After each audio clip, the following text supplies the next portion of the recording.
আমাদের দেশে সনাতন আছে না, হিন্দু হিন্দু আছে না ভাই? তো তাদের একটা বিশ্বাস আছে, তারা একটা বিশ্বাস নিয়ে ধর্ম পালন, এটা তাদের বিশ্বাস। আমি কটাক্ষ করব না, তারা তাদের বিশ্বাস। হিন্দুদের এক বিশ্বাস, জৈনদের এক বিশ্বাস, শিখদের এক বিশ্বাস, বৌদ্ধদের এক বিশ্বাস, খ্রিস্টানদের এক বিশ্বাস, ইহুদিদের এক বিশ্বাস, এরপরে আপনার আরো পৃথিবীতে যত ধর্ম আছে এক এক ধর্মের এক এক বিশ্বাস। আমরা মুসলমান যারা আছি আমাদের একটা বিশ্বাস আছে না ভাই? আমাদের আল্লাহ কয়জন? একসাথে বলেন কয়জন? আমাদের আল্লাহর ক্ষমতা কি? আমার আল্লাহ তিনি সেই মহাশক্তির অধিকারী, तमाम সৃষ্টি পুঙ্খানুপুঙ্খ রূপে সুনিয়ন্ত্রিত ভাবে তিনি পরিচালনা করেন। তিনি আমাদের রব, তিনি আল্লাহ। কথা বলেন ঠিক না বেঠে?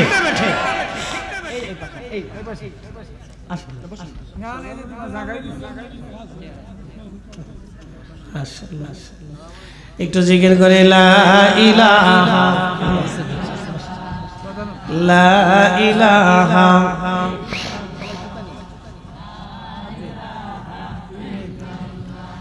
লা ইলাহা ইল্লাল্লাহু মুহাম্মাদুর রাসূলুল্লাহ সাল্লাল্লাহু আলাইহি ওয়াসাল্লাম। আজকের মাননীয় প্রধান অতিথি জনাব আলহাজ হযরত আলী সাহেব, বিশিষ্ট সমাজসেবক, বিশিষ্ট ব্যবসায়িক ঠিকাদার, তিনি আমাদের মাঝে এসেছেন। আমরা বলি না মারহাবা। প্রত্যেক মেহমান তারা তাদের নির্দিষ্ট স্থানে আসুক, আমরা তাদের সুস্বাগতম জানাই, তাদের সুস্বাস্থ্য দীর্ঘায়ু কামনা করি। আল্লাহ তাদেরকে সুস্থতার সাথে যেন আমাদের প্রোগ্রামে হাজির করান এবং আসার জন্য তৌফিক দেন, বলে না আমিন। যারা বাইরে আশেপাশে দাঁড়িয়ে আছেন, ও দাঁড়িয়ে না থেকে এসে চুপচাপ বসে পড়েন, জায়গাটা গরম করে ফেলে, ওটা ঠান্ডা করে লাভ নেই, চলে আসে। যদ্দূর আল্লাহ যারে কবুল করবে সে আসবে। কথা বলে ঠিক আছে না ভাই? জোর করে কি আনা যাবে? আজকে জোর করে আনার সুযোগ নেই। আজকে যে আসবে সে পাস। একসাথে বলবেন আল্লাহু আকবার। বলে কেন? আমি কোরআন থেকে বলতেছি, وَلَنَبْلُوَنَّكُمْ بِشَيْءٍ مِّنَ الْخَوْفِ وَالْجُوعِ وَنَقْصٍ مِّنَ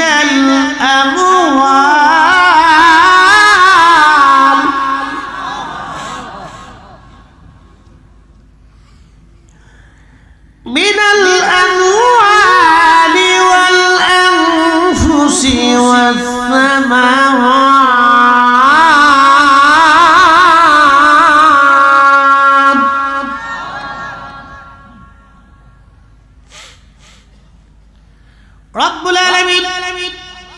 কুরআনুল কারীমের ভিতরে আমার আল্লাহ বলে দিলেন, হে আমার বান্দারা, তোমাদেরকে পরীক্ষা করব। কি করব? একসাথে বলেন কি করব? ছেলেরা পরীক্ষা দেয় কিনা? পরীক্ষা ছাড়া সার্টিফিকেট হয় কিনা? সুযোগ টুযোগ আছে কিনা? 2 নম্বরই সিস্টেম। এখন আর ওটা নাই। আগে এক সময় ছিল, এটা রুদ্ধ হয়ে গেছে, সিস্টেমটা নাই এখন। তো খুব বড় প্রিয় উপস্থিতি, রব্বুল আলামিন বললেন, বান্দা তোমাদেরকে পরীক্ষা করব, তোমাদেরকে পরীক্ষা করব আমি আল্লাহ। কি দিয়ে? মাঝে মধ্যে ভয় দিয়ে পরীক্ষা করব। ভয়টা কি? হঠাৎ করে ঠান্ডা পড়ে গেল। কালকের মাহফিলেও হাজার হাজার মানুষ ছিল, আজকের মাহফিলে এসে দেখলাম মাহফিল শূন্য হয়ে গেল।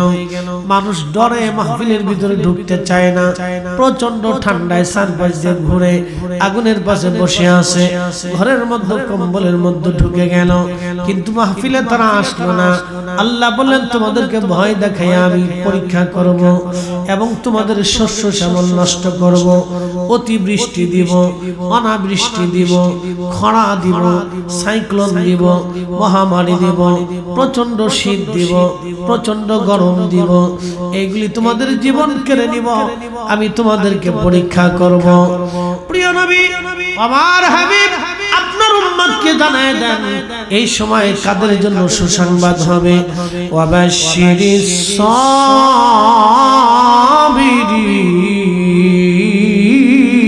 সাবিরিন। এই কঠিন সময় যারা ধৈর্য ধারণ করবে। হাবিব আমার বলে দেন তারাই সফল কাম হবে, তাদের জন্য সুসংবাদ হবে। তাহলে বোঝা গেল আজকে যারা বসে গেলেন তারা সবাই পাস। একসাথে বলেন আল্লাহু আকবার। আমার ফর্মুলা না আল্লাহর ফর্মুলা? আমি কি ফর্মুলা দিছি না আল্লাহ দিছে? অবাশিরিন সাবিরিন, সবরকারীদের জন্য সুসংবাদ। ঠান্ডার মধ্যে বসে যারা সবর করতেছেন তাদের জন্য একটা সুসংবাদ আছে। বলে কি? এই সুসংবাদের নাম হচ্ছে ক্ষমা। ইন্নাল্লাহা ইয়াগফিরুয যুনুবা জামিআ, তোমাদের জীবনের সব গুনাহকে আমি রব্বুল আলামিন মিটিয়ে দেব, maaf করে দেব। একসাথে বলেন আল্লাহু আকবার। আমাদের গুনাহ আছে না? আছে না? শ্রোতা বক্তা সবাই কি গুনাহ মুক্ত? শ্রোতা বক্তা সবাই গুনার সাথে যুক্ত। আমরা সবাই এখানে গুনাহগার, সবাই এখানে কি গুনাহগার। ছোট বড় গুনাহ আমাদের হয়ে যায়, হাসতে হাসতে হয়, নফসের খায়েশে পড়ে হয়, বন্ধুর মেলে পড়ে হয়, কথাবার্তা হয়, সম্পদের মোহে পড়ে হয়, দুনিয়ার মোহে পড়ে হয়, স্ত্রীর প্রেমে পড়ে হয়, বন্ধু বান্ধবের মহাব্বতে পড়ে হয়ে যায়, অনেক গুনাহ হয়ে যায়, হাসতে হাসতে গুনাহ হয়ে যায়। নাতি নাতকুরের মহব্বতে পড়ে হয়ে যায় গুনাহ। আমরা সবসময় করতেই থাকি, আমাদের গোলা চলমান থাকে, একটার পর একটা গুনাহ করতে থাকি। তা আমরা যদিও গুনাহগার, কিন্তু রব বলে দিয়েছেন যাও তোমরা আসছো পরীক্ষায় পাস, আমি রব তোমাদের গুনাহগুলিকে maaf করে দিই। ফয়সালা আমাদের না আল্লাহ। উনি অনেক বড় মেহেরবান, দয়াশীল। আসবেন, ক্ষমা হবে, বসবেন, maaf হবে। আল্লাহ রাব্বুল আলামিন পরীক্ষা করতেছেন কে আসবে কে আসবে না, কে বসবে কে বসবে। পরীক্ষায় যে আসবে সে পাস। এই মসজিদে গেছেন, নামাজে দাঁড়িয়েছেন, নামাজ হলো কি হলো না সেটা পরের বিষয়, কিন্তু আপনি আল্লাহর হুকুম বাস্তবায়নের জন্য উপস্থিত হয়েছেন, আপনি পাস। হাইয়া আলাস সালাহ,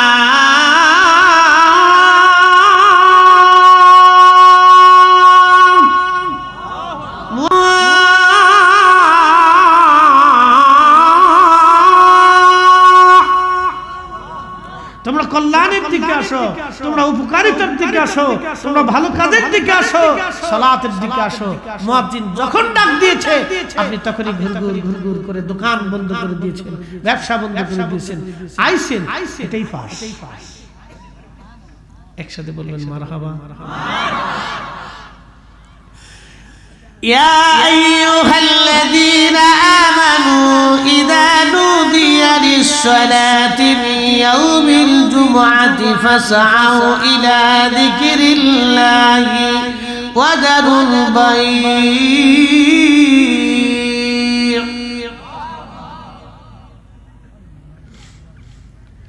সারা মদিনার ভিতরে দুর্ভিক্ষ ছড়িয়ে গেল। একাধারে 7 দিন মদিনার মধ্যে কোনো খাবার নাই, পানি নাই, খাবার নাই, গম নাই, জব নাই, আটা নাই, রুটি নাই। সারা মদিনাতে মানুষের কাছে পয়সা আছে কিন্তু কোনো খাবার নাই, কোনো রুটি নাই, কোনো গম নাই, জব নাই। মদিনায় আকার পড়ে গেল। 7 দিন পর্যন্ত মদিনায় কারো ঘরে খাবার নাই, মদিনার বাজারেও নাই। আল্লাহর নবী জুমার দিনে খুতবা দিচ্ছিলেন। আল্লাহর নবী জুমার দিনে খুতবা দেন। খুতবা দেওয়ার সময় রাসূল করিম সাল্লাল্লাহু আলাইহি সাল্লাম যখন খুতবা দেন, খুতবা দেওয়ার সময় একজন ঘোষণাকারী বলে দিয়ে গেল, শুনছো মদিনাবাসী, শাম থেকে একটা বণিক দল খাবারের কাফেলা নিয়ে মদিনার বাজারে আসছে। যার যার আপন জনের জন্য পণ্য সামগ্রী যা যা প্রয়োজন কিনে নিয়ে আসো। বুঝতে পারতেছেন মদিনায় কারো বাড়ি খাবার নাই। কঠিন এই পরিস্থিতিতে মসজিদে নববী সাহাবায়ে کرام ছেড়ে দিতে লাগলেন। মসজিদ থেকে মুসল্লি যেতে যেতে যেতে যেতে যেতে যেতে সব মুসল্লি চলে গেল। মাত্র 10 জন মুসল্লি আমার নবীর সামনে বসে রইলেন। একবার জোরে বলা যাবে কি আল্লাহু আকবার। তেলের গাড়ি তেলে চলে,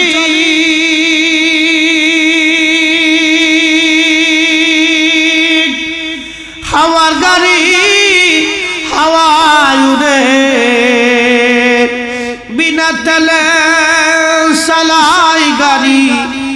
নবী সুলাইমান আমরা সেই মুসলমান।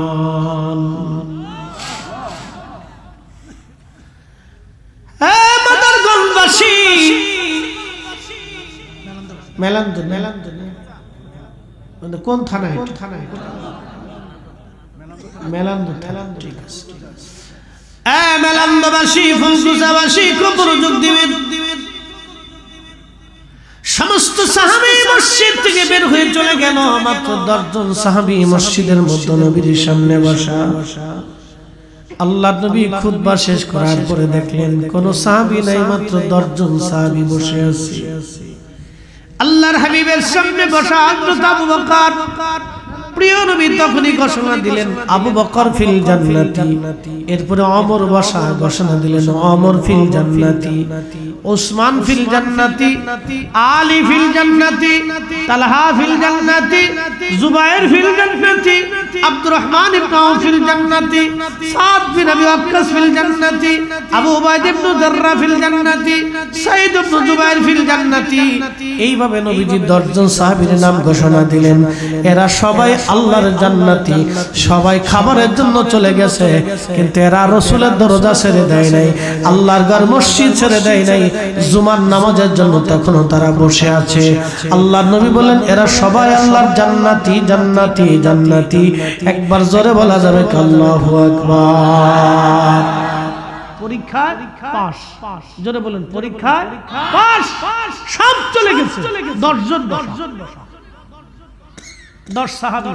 কয় সাহাবী? এই 10 সাহাবীর নাম আশারা মুবাশশারা। 10 জন জান্নাতের সুসংবাদ প্রাপ্ত সাহাবী শুধু জুমার মসজিদে বসে থাকার জন্য আল্লাহর রাসূল তাদেরকে জান্নাতি ঘোষণা দিয়েছেন।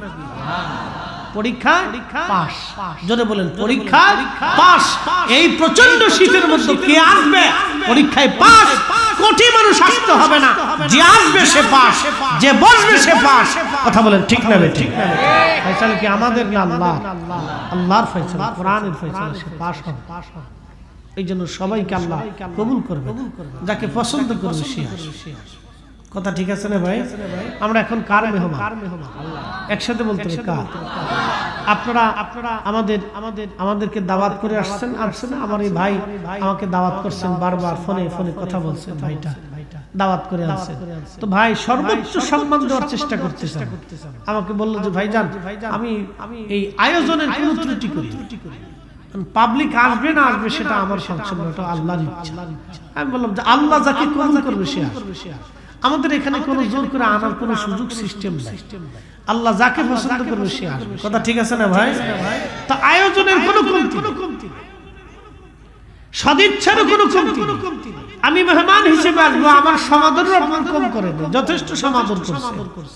এখন আল্লাহ আপনাকে তার বেহেশতের বাগানে দাওয়াত করে আল্লাহ আপনাকে নিয়ে আসছে। এখন আল্লাহ আপনাকে কি সমাদর করবে সেটা আল্লাহর দরবার। তবে আল্লাহ সমাদর করবে যে আমার মেহমান হয়ে আমার বান্দার যেহেতু আসছে, আমার বান্দার যেহেতু গুনাহ করেই ফেলছে, তো আমি আল্লাহ আমার বান্দাদের গুনাহকে মাফ করে দেব। তাহলে আমরা পাস। সব সাহাবী চলে গেল, 10 জন সাহাবী বসা। নবীজি বললেন 10 জন আল্লাহর জান্নাতি, জান্নাতি, জান্নাতি। তখনই কোরআনের আয়াত আল্লাহ নাযিল করলেন, ইয়া আইয়ুহাল্লাযীনা আমানু ইযা নুদিয়া লিস-সালাতি মিন ইয়াউমিল জুমআতি ফাসআউ ইলা যিকরিল্লাহি ওয়া যারুল বাই'। হে ইমানদার, যখন জুমার নামাজের জন্য আহ্বান করা হয়, আযান পড়ে যায়, তখন বেচা বিক্রি, ব্যবসা বাণিজ্য, লেনদেন, উঠা বসা, কৃষিকাজ, কামার, তোমার জীবনের সমস্ত কাজগুলি তুমি ছেড়ে দাও। হে ইমানদার, তুমি চলে আসো, আমি আল্লাহর শরণে নামাজ পড়ার জন্য, খোদার ঘরের জন্য চলে আসো। যালিকুম খায়রুল লাকুম ইন কুনতুম তা'লামুন। তো তুমি যদি এটা অনুধাবন করো এটা উত্তম কাজ, নেকের কাজ, ভালো কাজ, তাহলে তুমি চলে আসো, তুমি চলে আসো, আমি আল্লাহর হুকুম তামিল করার জন্য জুমার নামাজে চলে আসো। কিন্তু আজান পড়ার সাথে সাথে ব্যবসা বাণিজ্য, লেনদেন, দোকানদারি, উঠা বসা, চাকরি বাকরি যার যা আছে সব ছেড়ে দিতে হবে, ফেলে দিতে হবে। একসাথে বলবেন আল্লাহু আকবার। এই জন্য জুমার দিনে শুক্রবারে যেই দেশে ছুটি ঘোষণা করা হয়েছে, আমি মনে করি দেশের যেই রাষ্ট্রপ্রধান ছুটির ব্যবস্থা করেছে, আল্লাহ তাদেরকে একটা বেনিফিট অবশ্যই আল্লাহ দিবে। বাংলাদেশের পৃথিবীর বহু মুসলিম দেশে শুক্রবারে কোনো ছুটি নেই। আপনি আরব বিশ্বে চলে যাবেন, দেখবেন বহু আরব দেশে আছে শুক্রবারে ছুটি দেয় না। দুবাইতে যায় শুক্রবারে ছুটি নেই। মুসলমান দেশ, আমরা বাংলাদেশ হলে বাটাম চালান দিয়ে দিতে পারতে, কি কথা কর না কেন? আমরা বাংলাদেশ হলে এতদিন বাটাম চালান হয়ে যেত। কিন্তু কপাল ভালো যে আরবের দেশ, ও দেশের মুসলমান হিজলিয়া না কি আমি জানি। আরে বেটা, জুমার দিন সাজ্জাদুল আইয়াম, দিনের সর্দার, পৃথিবীর শ্রেষ্ঠ দিনের একটা দিন হচ্ছে জুমার দিন। আল্লাহর রাসূল বলেছেন, আমার উম্মত, আল্লাহ আমাকে স্পেশালিস্ট এই জুমার দিন আল্লাহ আমাকে উপহার দিয়েছে এই উম্মতের জন্য। একসাথে বলা যাবে না আল্লাহু আকবার? না, জোরে বলেন আল্লাহু আকবার। এই জুমার দিনে আল্লাহ বলেছেন, এ বান্দা, তোমার ব্যবসা বাণিজ্য, রুজি, চাকরি বাকরি সব ছেড়ে দাও, কিচ্ছু রাখবে না, তুমি জুমার জন্য তুমি মসজিদে চলে আসবে। মুসলিম দেশ জুমার দিনে ছুটি নেই। সব ইসরায়েলের দালাল, কি কথা কর না? যার কারণে ফিলিস্তিনিরা ৭৫ বছর ধরে মাইর খায়।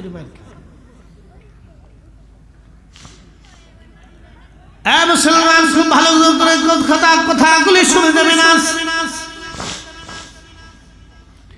এই জুমার দিনের এত মর্যাদা, এত দাম, আল্লাহ নবী বলে দেখলেন, উম্মত তোমরা শুনে নাও, আমার উম্মত যখন জুমার নামাজের জন্য আজান পড়ার পরে আমার উম্মত জুমার জন্য প্রস্তুতি নিয়ে জুমার নামাজ আদায় করার জন্য মসজিদের দিকে রওনা হয়ে যায়, আদবের সাথে মসজিদে ঢুকে খুব একিন এবং ইখলাসের সাথে ইমাম সাহেবের পাশাপাশি বসে, ইমাম সাহেবের কাছাকাছি বসে খুতবা শুনে, আলোচনা শোনার পরে আমার উম্মত ধীর স্থিরতার সাথে নামাজ পড়ে আবার হেঁটে হেঁটে বাড়ি চলে আসে। আমার উম্মতের প্রত্যেক কদমে কদমে কদমে কদমে 1 বছরের ইবাদত এবং 1 বছরের নফল রোজা রাখার নেকি আমার উম্মতের আমল নামায় আমার আল্লাহ লিখে দেয়। একবার জোরে বলা যাবে কি মারহাবা? কয় বছর? প্রত্যেক কদমে কয় বছর? জোরে বলেন, প্রত্যেক কদমে কয় বছর? প্রত্যেক কদমে কদমে 1 বছর। এমনও মুসল্লি আছে বাড়ি থেকে মসজিদে হেঁটে যাইতে আসতে 500 কদম, 500 কদম যদি হয় 500 বছর, 400 কদম হলে 400 বছর, 1000 কদম হলে 1000 বছর। শুধু এই উম্মতের জন্য আল্লাহ জুমা দিলেন। পৃথিবীর কোন উম্মতকে আল্লাহ জুমা দেন না, শুধু আমাদেরকে আল্লাহ জুমা দিয়েছেন। আস্তে হয়ে গেল না? জোরে বলেন। এই জুমাকে কেন্দ্র করে আমার নবীর 10 জন সাহাবী আশায়ে মুবাশশারা হয়ে গেল, পৃথিবী থেকে জান্নাতের সার্টিফিকেট নিয়ে গেলেন, যা অন্য কোন নবীর উম্মতের ভাগ্যে জোটে নাই। জুমা খুব গুরুত্ব দিবেন। এমনি সময় বিয়ে বাড়ি যাওয়ার সময় যেমন সুন্দর পোশাক পরে, জুমার দিনে খয়রাতি পোশাক পরে, এদিন বালা পোশাক পরে গোসল টোসল পাক সাফ হবেন, একবারে সুন্দর সাবান টাবান মাইকা আতর টাতর দিয়ে খুব সুন্দর করে পরিষ্কার হবে, শরীরে যাতে গন্ধ না খায়, ফটকা ফটকা গন্ধ যাতে না। বুঝতে পারছেন? কুয়াশা পড়তেছে, বৃষ্টির মতো। আল্লাহ আজকে দিয়ে খুশি, আমরা পাইয়ে খুশি। একসাথে বলেন আলহামদুলিল্লাহ। আমরা যারা আইসি পাস, যারা বলেন কি, একসাথে বলেন কি, চিন্তার কারণ নাই, উনি পাস করেন। যিনি কোরআন দিয়েছেন তিনি পাস করেন। ওনার কথা হচ্ছে লা তাবদীলা কালিমাতিল্লাহ। আকাশ ভেঙে গেল আমার কথা ঠিক থাকে, জমিন শুকিয়ে গেল, জমিন পুড়ে গেল, আমার কথা ঠিক থাকে, সাগর শুকিয়ে গেল, আমি আল্লাহর কথাই ঠিক থাকবে। ইন্নাকা লা তুখলিফুল মিআদ। মা সন্তানের বেলায় ওয়াদা খেলাফ করে। অনেক সময় মা কয় বাবারে তুই এই কাজ করে আয়, সকালবেলা তোর খিচুড়ি রাঁধলে খাওয়াবো। মা অনেক সময় কয় না পরে খাওয়াবো যা। মা ও সন্তানকে ধোঁকা দিতে পারে, কিন্তু উনি সেই রব যিনি মায়ের চাইতে 99 গুণ বান্দার প্রতি দয়া বেশি। তিনি বলে দিলেন ইন্নাকা লা তুখলিফুল মিআদ, আমি আল্লাহর ওয়াদার কোনো খেলাফ হবে না। আমি যা দিতে চাইছি আমি তাই দিব, আমি ক্ষমা করতে চাইছি আমি ক্ষমা করেই দিব। একসাথে বলবেন আল্লাহু আকবার। আমরা পাস, জোরে বলেন আমরা কি পাস। আমি করিনি, উনি করেছেন। এই কালাম যার তিনি করেছেন। আমরা এখানে কেউ পাস করার মতো যোগ্যতা নেই, উনি করাই দিয়েছেন। এই শীতের ভিতরে আর শয়তান কারণে মেলার ভিতরে বহাই রেখেছে, তুই লটপটি কিনে। কি কথা ওরে লটপটি কিনাইতেছে, শটপটি কিনাইতেছে, বাদাম কিনাইতেছে, ফুলার লেগে ফে ফু ফে ফু ফে ফু ফে ফু। কি কথা ঠিক আছে না? হ্যাঁ ফু ফে ফু, এটা পোলাফানের লেগে কিনাইতেছে। কিনে টিনে তুই আস্তে বাইক চলে যা। দেখবেন যে ঠিক হতে কিনে টিনে আস্তে আস্তে গুড়গুড় গুড়গুড় বাড়ি চলে যাবে। ভিতরে আর আসতে পারবে না, ঢুকতেও পারবে না, পাশও করবে না। আমরা ঢুকেছি, আল্লাহ পাশ করে দিয়েছে।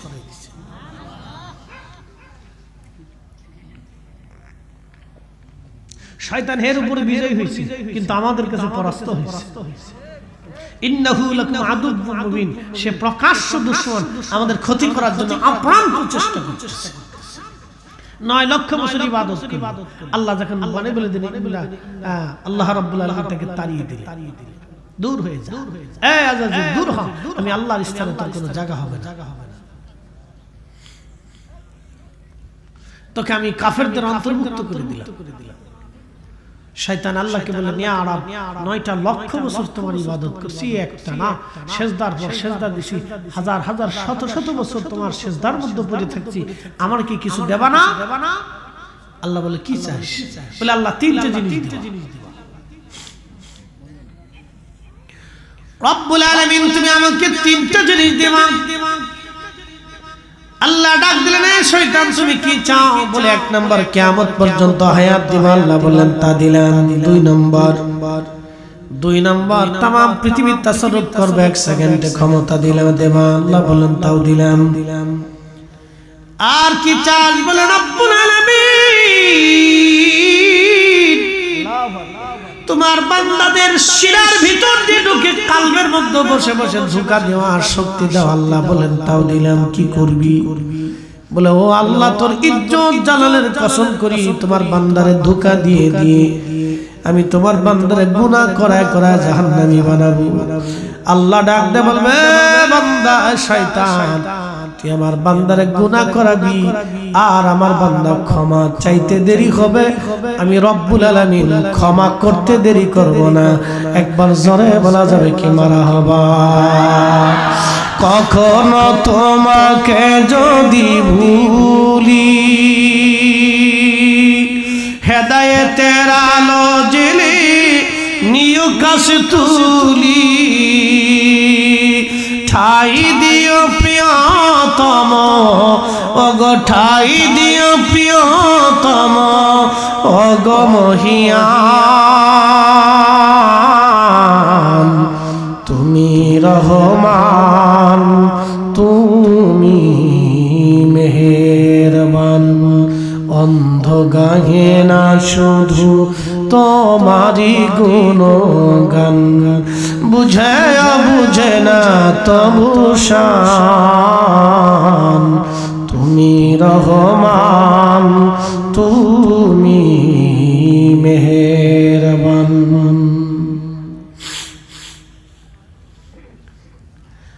হে ফুলকুসাবাসী মনোযোগ দিবেন, এই যে পাশে কবর, কত মানুষ কবরে চলে গেল আর কোনদিন ফিরে আসে নাই। রব্বুল আলামিন বলেন আল্লাযী খালাকাল মাউত, আমি তোমাদের জন্য মরণ সৃষ্টি করলাম। কুল ইন্নাল মাউতাল্লাযী তাফিরুনা মিনহু ফাইন্নাহু মুলাকীকুম। আল্লাহ ডাকতে বলতেছে হাবিব উম্মতকে বলুন মৃত্যু থেকে তারা পালায়, মরণ থেকে থেকে তারা পালায় বন্ধু তাদেরকে বলে দেন ফাইন্নাহু মুলাকিকুম, এই মরণ তার সাথে মুলাকাত করবে। একদিন মাটি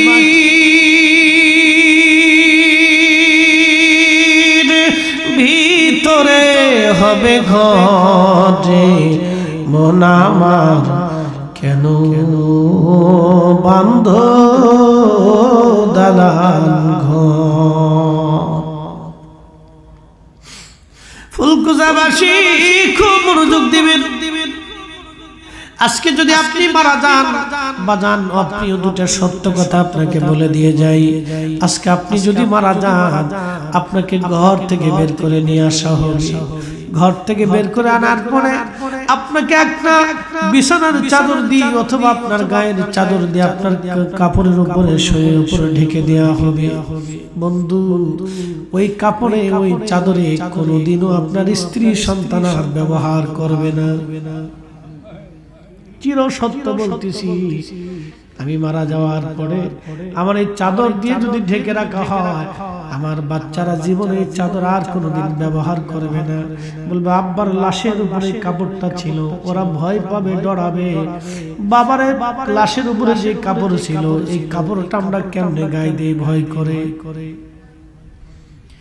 যে প্রিয়তম স্ত্রী একাধারে 40 বছর ধরে আপনার সাথে সংসার করলো, একই বিছানায় ঘুমাইলেন, একই কম্বলের নিচে ঘুমাইলেন, একই সাথে বসবাস করলেন, একই বিছানায় বসে বসে খাবার খাইলেন, আপনার খাবারটাকে খাওয়াইলেন, তার খাবার আপনাকে খাবার দিলেন, কত সুখে দুঃখে পাশে একসাথে জীবন কাটাইলেন। এই স্ত্রী আপনার যে বিছানার চাদর দিয়ে আপনার লাশ ঢাকা হবে, এই চাদর আপনার স্ত্রী আর কোনোদিনও বিছানায় বিছাইবে না। তার কাছে ভয় লাগবে, ভয় লাগবে আমার স্বামীর গায়ের উপরে মরা লাশের উপরে কাপড় দেওয়া হয়েছিল। সত্য কথাগুলি বলতেছি, যদিও শুনতে খারাপ শোনা যাবে, কিন্তু এটাই সত্য। প্রিয় মুসলমান, আল্লাহর কোরআনে আল্লাহ ডাক দিয়ে বলেন, ইয়া আইয়ুহাল্লাযীনা আমানু লা তুলহিকুম আমওয়ালুকুম ওয়ালা আওলাদুকুম আন যিকরিল্লাহ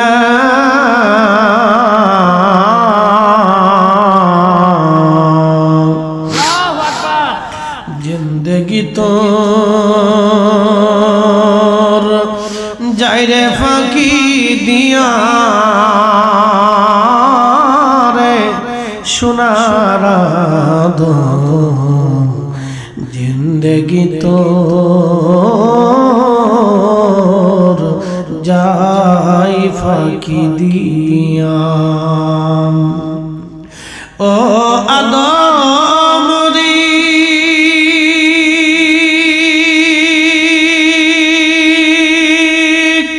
পাগ ধরিয়া গেছে নারী, দন্ত মাসে গুটা চারি। ও আদম রে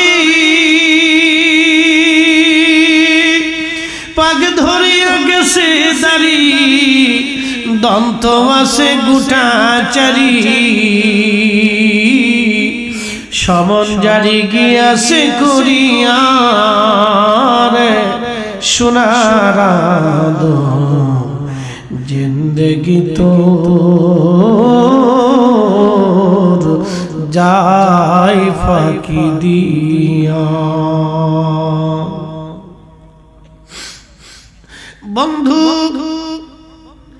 মৃত্যু গ্রহণ করার সাথে সাথে ঘর থেকে বের করে আপনাকে উঠানের সামনে নিয়ে আসা হবে। কত বড় আলিশান প্রাসাদ ঘরের মধ্যে আপনাকে রাখা হবে না, দ্রুত গতিতে ঘরের সামনে নিয়ে আসা হবে। কয়েকদিন আগে 6 মাস 1 বছর আগে খবরে দেখলাম 24 ঘন্টা বাবার লাশ ঘরের সামনে সন্তানরা রেখে দিয়েছে। বাবা মরার পরে জমি জমা ভাগ বাটোয়ারা নিয়ে ভাইদের মধ্যে গন্ডগোল লেগে গেল। এ বাজার, এরকম অপদার্থ সন্তান যদি দুনিয়াতে থাকে, ওই বাবার চাইতে দুঃখময় বাবা পৃথিবীতে আর কেউ হয় না। ওই মায়ের মতো দুঃখী মা পৃথিবীতে আর কেউ হয় না। বাজার, বাস্তবতা থেকে বলতেছি, ফুলকুজাবাসী ও বন্ধু, আহা বাস্তবতা থেকে বলতেছি, শুনে যান। আপনার ইন্তেকালের পরে ঘর থেকে আপনাকে বের করে নিয়ে আসা হবে, উঠানের সামনে রেখে দেওয়া হবে। আপনার দামি খাট পালঙ্ক বাড়ি গাড়ি সব ওই দিন বৃথা হয়ে যাবে। সমাজের লোকজন এসে বলবে দ্রুত গতিতে কবরে নামাও, কারণ 24 ঘন্টা পরে লাশ থেকে গন্ধ বের হতে থাকে। 24 ঘন্টা একটা লাশ কিন্তু পচে যায় না, বরং ওই লাশের পায়খানা রাস্তা দিয়ে একটা পোকা বের হয়ে আসে। ওই পোকাটা তামাম শরীরের মধ্যে ছড়াইয়া গন্ধ ছড়াইতে থাকে। আপনার কলিজার টুকরা সন্তান আপনাকে ঘর থেকে বের করে দিবে। আপনার স্ত্রী আপনার কাছেও আসতে চাবে না, শরীর থেকে গন্ধ বের হয়। গন্ধের কারণে কেউ আসবে না, কেউ আপন হতে চাবে না। সেই দিন প্রিয় উপস্থিতি, হাজিরিন, মনোযোগ দিয়ে কথাগুলি শুনে যাবেন। গন্ধ ছড়িয়ে গেল, দ্রুত গতিতে কবরে নামানো হবে আপনাকে। সেই দিন আল্লাহ নবী ডাকতে বলেন, আয়েশা রে, তুমি কি জানো মানুষের জীবনের কঠিন সময় কখন? বলে আল্লাহু ওয়া রাসূলুহু আলাম। আল্লাহ জানে, নবী জানে। আম্মা জান আয়েশাকে নবী বলেন, আয়েশা রে, একজন মানুষের জন্য কঠিন সময়টা যখন কবরের দিকে নিয়ে যাওয়া হয়, তখন এই রূহটা কাঁদে আর বলে, সন্তান রে, এত তাড়াতাড়ি মায়া ভুলে গেলি, আজ আমার এত তাড়াতাড়ি কবরে নামাচ্ছ। কবরটা আর আমার কবর নাই, এটা জাহান্নামের টুকরা হয়ে গেছে। কলিজার টুকরা সন্তান, আর একটু পরে কবরে নামা। নবীজি বললেন, পাখিরা কথা শুনে, পশুরা ডাক শুনে, কিন্তু মানুষ এবং জিন এই দুইটা প্রাণীকে আল্লাহ কথাগুলি শুনতে দেয় না। ওই রুহু কান্না করতে থাকে। আহা, নবীজি বলেন, আয়েশা রে, যখন কবরের কাছে নিয়ে যায়, দুইজন কবরের মধ্যে নেমে যায়, আর মানুষগুলি উপরে কবরের চারপাশে দাঁড়ায়। যখন কবরে নামানো হয়, ওই রুহুটা কাঁদার বলে, বুঝি এই দুইজন আমার সঙ্গে কবরে আমার সফর সঙ্গী হয়ে যাবে। আজ একা একা রওনা হবে এমন এক জগতে, যেই জগতে আপনার আমার আর আপন কেউ নাই। এই জন্য আল্লাহ বলেন, এ বান্দা, সম্পদ এবং সন্তানের প্রেমে পড়িয়া তোমরা আমি আল্লাহর জিকির থেকে নিজেকে গাফেল করো না। যদি করো, ওমাইয়া ফাল যালিকা ফাউলাইকা হুমুল খাসিরুন। বাদশাহ क्या फकीर हो, सबको एक ही ठिकाना। बादशाह क्या फकीर हो, सबको एक ही ठिकाना।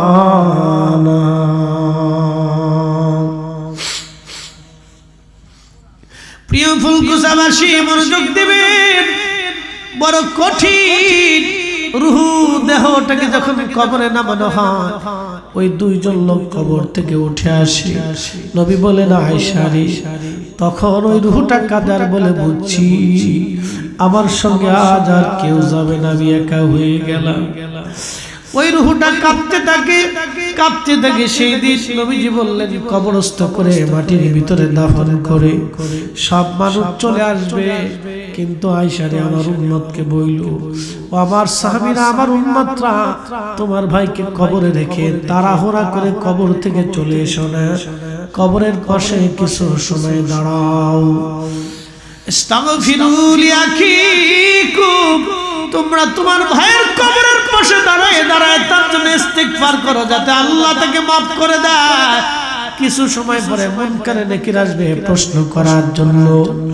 মুনকারে নাকিরের প্রশ্নের জবাব যাতে সহজ হয়ে যায়, সেই জন্য তোমরা তোমার ভাইয়ের কবরের পাশে দাঁড়াও, কবরের পাশে দাঁড়াও, কবরের পাশে দাঁড়াও। এই জন্য কবর দেওয়ার পরে তাড়াহুড়া করে চলে আসবেন না, কিছু সময় কবরের পাশে দাঁড়াবেন, দোয়া করবেন, কোরআন থেকে তেলাওয়াত করবেন, কিছু সময় কবরের পাশে দাঁড়ায়া তার জন্য দোয়া করবেন।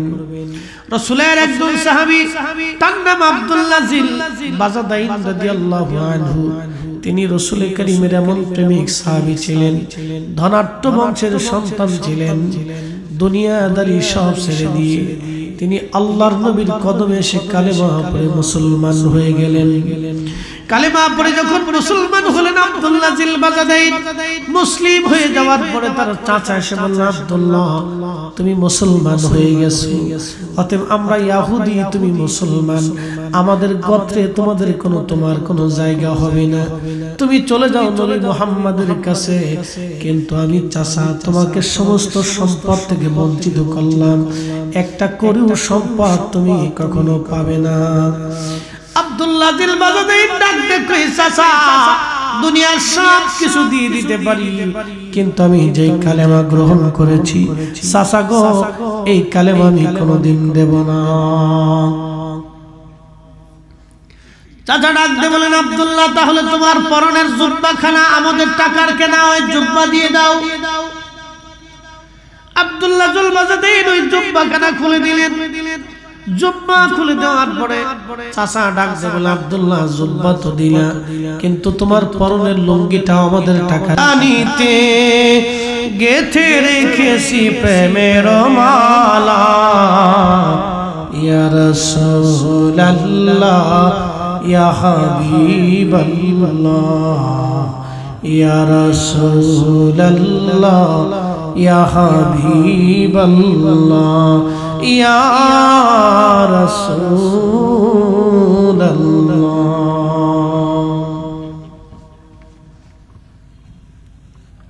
তো আব্দুল্লাহ জিল বাজাদাইন রাদিয়াল্লাহু আনহু তিনি সব কিছু থেকে জুদা হয়ে আলাদা হয়ে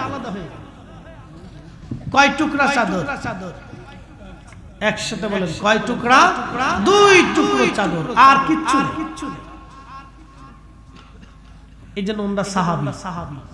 আল্লাহ কোরআনে তাদের মর্যাদা সম্পর্কে বলেছেন, রাদিয়াল্লাহু আনহুম ওয়া রাদু আনহু, তারা আল্লাহ বলেন আমি তাদের উপরে খুশি, তারা আমি আল্লাহর উপরে খুশি। যালিকা লিমান খাশিয়া রাব্বা, কেন? কারণ আমি আল্লাহকে ভয় করতাম। পৃথিবীর একজন রাসূলের আদনা সাহাবীর জুতা যদি এক পাল্লায় দেন, আর আমাদের সবাইকে যদি আর এক পাল্লায় দেন, রাসূলের একজন আদনা সাহাবীর জুতা আর ওজনের সমান হবে। এই কথা কথা জোরে বলে। দুনিয়াতে কিছু মানুষ সম্মানিত থাকবে, হাসরের ময়দানে তারা অসম্মানিত হবে। দুনিয়াতে অসম্মানিত ব্যক্তিগুলি হাসরের ময়দানে আল্লাহর কাছে সম্মানিত হবে একটা কারণে, ইন্না আকরামাকুম ইনদাল্লাহি আতকাকুম, যার অন্তরে আল্লাহর ভয় বেশি, আল্লাহর দরবারে তার দাম বেশি। এই কথা কর না কেন, ঠিক কি না? যার অন্তরে কার ভয় বেশি? আল্লাহর ভয়। জোরে বলেন, কার ভয়? আল্লাহর ভয় বেশি, তার দাম আল্লাহর দরবারে তত বেশি। একসাথে বলা যাবে না আল্লাহু আকবার। এই বক্তার চাইতে শ্রোতার দাম আল্লাহর কাছে কিয়ামতের ময়দানে বেশি হয়ে যায়। কি কথা কর না? ইমামের চাইতে মুসল্লির দাম কিয়ামতের ময়দানে আল্লাহর কাছে বেশি হয়ে যাবে, কারণ আল্লাহর ভয় অন্তরে থাকার কারণে। কথা কন, ঠিক কি না? আল্লাহর ভয় অন্তরে থাকার কারণে দাম বেশি হয়ে যায়। তো রাসূল করিম তাবুকের যুদ্ধের ময়দানের জন্য খেদমত জোগাড় করতেছেন, দান জোগাড় করতেছেন। তো যুদ্ধ হবে, সাহাবায়ে কেরাম কে কি দিবেন? চলেন, যুদ্ধের জন্য তো অনেক খরচ। তো সব সাহাবী কিছু না কিছু দিলেন, আল্লাহর পথে ব্যয় করলেন। আবু বকর দিলেন, ওমর দিলেন, উসমান দিলেন, আলী, তালহা, জুবাইর, আব্দুর রহমান, সব সাহাবী কম বেশি করে দিলেন। আবু বকর কিছু একটা ছোট্ট টুকরা নিয়ে আসলেন। তো নবীজি বললেন, আবু বকর কি আনছো? বলে, হুজুর ঘরে যা আছে সব নিয়ে এসেছি। বলে, ঘরে কি রাখছো? বলে, আল্লাহ এবং তার রাসূল রাখছি। একসাথে বলবেন আল্লাহু আকবার। আল্লাহ রাখছি, নবী রাখছি। আমি জানি ঠান্ডায় কষ্ট হচ্ছে, বাতাস ছাড়ছে, ঘিরে দিলে সবচেয়ে বেটার। লম্বা কথা বাড়াবো না, কথা শেষ। মেহমানরা আসছেন, কথা বলবেন, আমাদেরও কিছু কাজ আছে, দোয়া হবে। খুব মনোযোগ দেন। আবু বকর সিদ্দিক রাদিয়াল্লাহু আনহু বলেন, হুজুর ঘরে যা ছিল সব নিয়ে এসেছি। নবী বলেন, সবার চেয়ে আজকে আবু বকর শ্রেষ্ঠ। একসাথে বলবেন আল্লাহু আকবার। কারণ কি? ওনার ঘরের মধ্যে যা ছিল উনি সব কিছু উজাড় করে দিয়ে চলে আসছে, কিচ্ছু নাই। আব্দুল্লাহ জিল বাজাদাইন রাদিয়াল্লাহু আনহু তিনি দাঁড়ায় দাঁড়ায় কাঁদে। নবী জিজ্ঞেস করলেন কাঁদো কেন? বলে ইয়া রাসূলুল্লাহ, তাবুকের যুদ্ধের ময়দানে কত সাহাবী যাবে, আমার যাইতে মন চাইতেছে, কিন্তু আমার তো কি দেওয়ার মতো কিছু নাই। তবে হুজুর আমার দেওয়ার জন্য একটা জিনিস আছে। বলে কি আছে? আমার জীবন আছে, এই জীবনটা আমি আল্লাহর পথে কুরবানি করে দিই। একসাথে বলবেন আল্লাহু আকবার। নবী গো, আপনি দোয়া করে দেন যাতে আমার এই জীবনটা তাবুকের যুদ্ধের ময়দানে শহীদ হয়ে যায় আর আমি আল্লাহর পথে শহীদ হইতে পারি, সেজন্য আপনি দোয়া করে দেন আমার জীবনটা আল্লাহর পথে কুরবানি করে দিই। তারা সাহাবী। একসাথে বললেন তারা কি? না, জোরে বলেন তারা কি? সাহাবী। বন্ধু, তারা সাহাবী। আল্লাহর নবী তাবুকের যুদ্ধের ময়দানে চলে গেলেন। যুদ্ধের ময়দানে চলে যাওয়ার পরে সাহাবায়ে কেরাম যুদ্ধের ময়দানে গেলেন। কাফেররা 30,000 সাহাবীর কথা শুনে পালায়ে চলে গেল, আর যুদ্ধে তারা আসে নাই। আল্লাহর নবী তাবুকে 1 মাস পর্যন্ত অবস্থান করলেন, ফিরে চলে আসবেন। এমন সময় সাহাবীরা সংবাদ দিলেন, ইয়া রাসূলুল্লাহ, আব্দুল্লাহ অসুস্থ হয়ে গেছে। নবী বললেন তার সেবা করে আল্লাহ কবুল করেছে, সে শহীদ হয়ে যাবে। আব্দুল্লাহ ইন্তেকাল করলো। আল্লাহর নবী বললেন তার দাফন কাফনের ব্যবস্থা করো। সাহাবীরা আল্লাহর নবী সাহাবায়ে কেরামকে দাফন কাফনের ব্যবস্থা করলেন। কবর খনন করা হলো। নবীজি কবরের পাশে দাঁড়ায় বলেন, এ সাহাবীরা, তোমরা আজকে আমার আব্দুল্লাহকে কবরে রাখো না, আমি নবী নিজে হাতে আমার আব্দুল্লাহকে কবরে নামাবো। না হয় না, আরো জোরে বলেন আল্লাহু আকবার। আমার নবী নিজে হাতে আব্দুল্লাহকে কবরে নামাচ্ছিলেন। এমন সময় আব্দুল্লাহ ইবনে মাসউদ ডাক দেখে, ইয়া রাব্বি, এই আব্দুল্লাহর জায়গায় যদি আমি আব্দুল্লাহ হইতাম, আমার জীবন কত বুলন্দ হইতো। আমার রাসূল আমাকে নিজে হাতে কবরে রাখতেন, আমার রাসূল আমাকে নিজে হাতে কবরে রাখতেন। এর চাইতে বুলন্দ নসিব আর কিছুই নাই। উম্মত রাসূলের হাতে উম্মতের দাফন কাফন হয়, এর চাইতে বড় বুলন্দ নসিব আর কিছুই নাই। জোরে বলেন না মারহাবা। দাফন হয়ে গেল। দাফন শেষে আল্লাহর নবী কবরের পাশে দাঁড়ায় গেলেন। দাঁড়ায় নবীজি হাত বাড়ায় দিলেন, সাহাবায়ে কেরাম হাত বাড়াইলেন। কবরের পাশে দাঁড়ায় নবীজি হাত তুলে বলে, ইয়া রাব্বি, আমি রাসূল আমার আব্দুল্লাহর উপরে রাজি। তুমি আল্লাহ আমার আব্দুল্লাহর উপরে রাজি হয়ে যাও। একসাথে জোরে বলেন না মারহাবা। এ সবজ গম্বদ ওয়ালে मंजूर दुआ करना, जब वक्त न जा आए आका दीदार अता करना, दीदार अता करना। मैं कब्र अंधेरी में घबराऊंगा जब तन्हा में, कब्र अंधेरी में घबराऊंगा जब तन्हा, इमदाद मेरी करने जाना रसूल